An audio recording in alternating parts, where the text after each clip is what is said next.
why the path to the Super Bowl is real for the 49ers doesn't have as much to do with the 49ers. We just laid out what they have going for them. But another thing they have going for them is the state of the rest of the league. Break it down. There's massive question marks across the league. I mean, just look at the NFC, right? Green Bay, I would say, is unequivocally the best team, given the fact that they've been able to win in spite of losing a Zadarius Smith, in spite of losing a Jair Alexander, not having David Bakhtiari, losing an Elton Jenkins, They won without Billy Turner yesterday. They're winning without a lot of different guys, and Rodgers is obviously special. The Rodgers-LaFleur combination is special. But some of the issues with Green Bay that they haven't had in the past exist today. Their offensive line is not very good this year. And their offensive line, that's the one consistent they've had around Aaron Rodgers all season. They still do not have, or his entire career, in Green Bay, they still do not have a consistent second option away from Devontae Adams. And that becomes an issue. I mean, Devontae Adams is seemingly impossible to take away. But if you're able to pressure Rodgers. What do you think of MVS? I don't think much of him, which is why I don't think that. Wait, is he kind of just like a straight liney, gimmicky, big play guy kind of guy? I think so. Yeah, I think so. Okay. I don't think they have. Maybe Cobb will become reliable in the playoffs because he's been there before and done it. But Cobb's 45, so it's tough to say. And Arizona yesterday showed they're reeling. DeAndre Hopkins is out for the rest of the regular season. They have some issues. The Rams, we've seen the Rams have talent, but they also have issues. And I think the Rams are another team. We have to see some consistency because I think the one change that the Rams have made is that they've gotten away from being empty drop back game reliant the entire time. They've gone to running the football and getting Stafford under center and using their under center play action.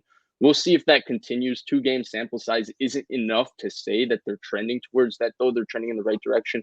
Tampa Bay is injured across the board. They didn't have their secondary for the first half of this year. They're still missing Antoine Winfield Jr., and then they lost Godwin for the year. Mike Evans has a hamstring injury. Antonio Brown is faking COVID vaccine cards. Lombardi Lenny, as Skip Bayless calls him, Leonard Fournette is hurt. So Tampa Bay has a set of their own issues. Yeah. Dallas, I mean, Dak Prescott has not been the same, though he's been playing well since he came back from injury. Their defense has been playing well, but their defense has also been feasting on the backup quarterbacks of the NFC East. So it's tough to say if they're really, really that good, though Micah Parsons is really, really special. I think nobody can deny that. And DeMarcus Lawrence and Randy Gregory have played well this year. So across the board, really, and we laid out the 5 guys before, the Niners really got a chance against any of these teams because they have those 5 guys playing amazing and playing healthy, and all these other teams are missing their guys.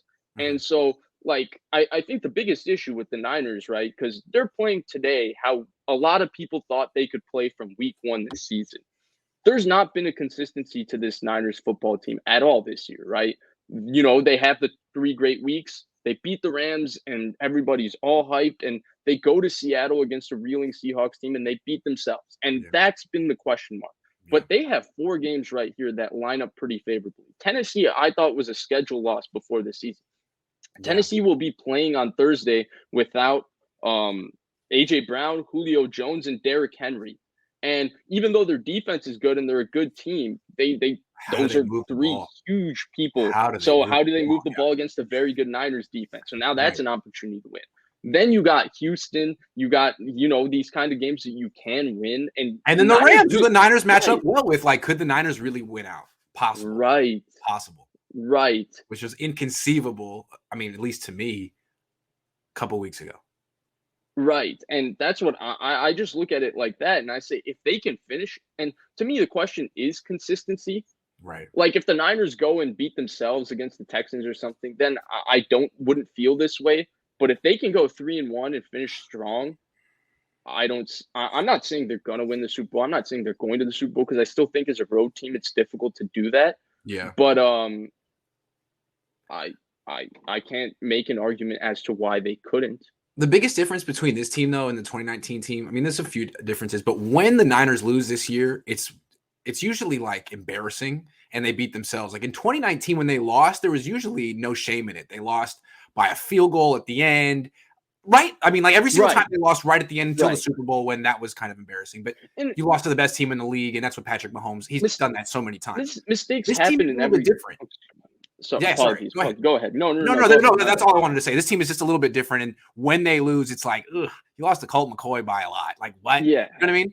What? Yeah, and the Yeah. Seahawks game, You it lost to was like Seattle twice. right, and the Seahawks game, it was a string of Right. mistakes, right? And that's the Yeah. problem. Like 2019, they didn't lose because the Niners just made a string of mistakes. Because a lot of the Niners losses this season, and I think that's what got people so riled up early in the season and so annoyed because it felt like the Niners weren't getting outplayed or they No. didn't have as much talent or getting out coached or getting out schemed. It just felt like, oh man, one guy fumbles here. Next play, somebody else fumbles. Right. And you just couldn't make winning football plays. And I think that's what really it.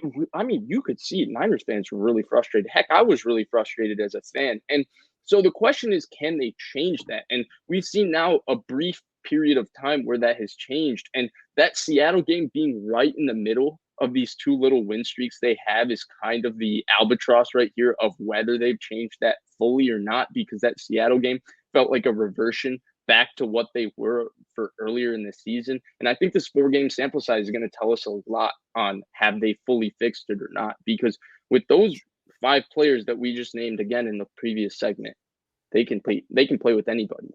Yeah, and like really with those 5 players healthy, there was no way on God's green earth that they were going to lose to Atlanta yesterday. So No. something to keep in mind. Let's take a couple questions and get back to the lightning round of that's not really lightning round. Lucky Louise says, Grant, when's your pops going to be on the show? In a while, a few months. We'll see. Slowly but surely. But he's cool. Standout company. Thank you. Jonathan says, do you know why you say 12:30 is freaking 12:40? That was my fault. I was having technical difficulties. But I also wanted to draw out the suspense because it's Vish and it's been a while. Hold on. Jody Moore, who's been on the show, who's been commenting for a long time, is very generous. Thank you, Jody. He says, I love the thoughtful approach of Vish. I am very optimistic about my team based on what you just laid out. That scares me. My fear is if they are successful, they will try to run it back next year. Another year of no Lance and new blood. Is that a fair concern? Well, we're going to talk about that later, but let's talk about it now. Is it a fair concern that this is going to lead to the Revenge Tour 3.0? No, I don't think you should be concerned about it. And I think the reason you shouldn't be concerned about it is because they've invested way too much in Trey Lance to not move in that direction. Yeah, that's a good point. It's like, maybe that's why Kyle spent so much. It's like, look, I know everyone here likes Jimmy Garoppolo, but I'm going to do a move that makes it that we have to go to someone else. I'm sorry. Doesn't matter.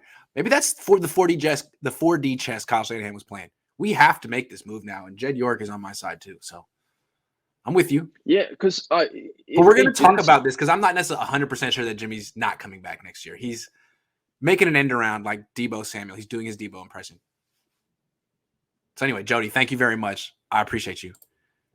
Christian says if they can clinch a playoff spot, week 18 should be their own personal bye week, considering this team has been playing for about 2.5 months straight. They also may have another opportunity for a bye week, and we're going to talk about that in a minute. But you may not be thinking about it, but they have a kind of a bye week coming up, sort of. Any shot week would be ideal. It would be ideal, and I think I'm into that. It was my idea. I invented the idea of sitting 8 weeks. Any shot Raheem Mostert returns in the postseason? No. Didn't they say there was a shot he could come back for like the Super Bowl? Maybe. We'll see. Last time I saw him, I thought he still had something on his leg, but we'll. Okay. Yeah, we'll see. Grant frequently provides excuses for his late arrival times, yet does not account for possible time conflicts that affect punctuality. Your fans. Okay. With this show, I'm usually late. Today was the one exception, but I usually am doing something else, and then I forget about the time, and then I text Grant, oh, shoot, can we go 5 minutes later? And Grant usually changes the time, yeah. One of the nice things about being your own boss is that you can start your YouTube show 5 minutes late. I'm sorry, Brittany. I really am. I'll do better.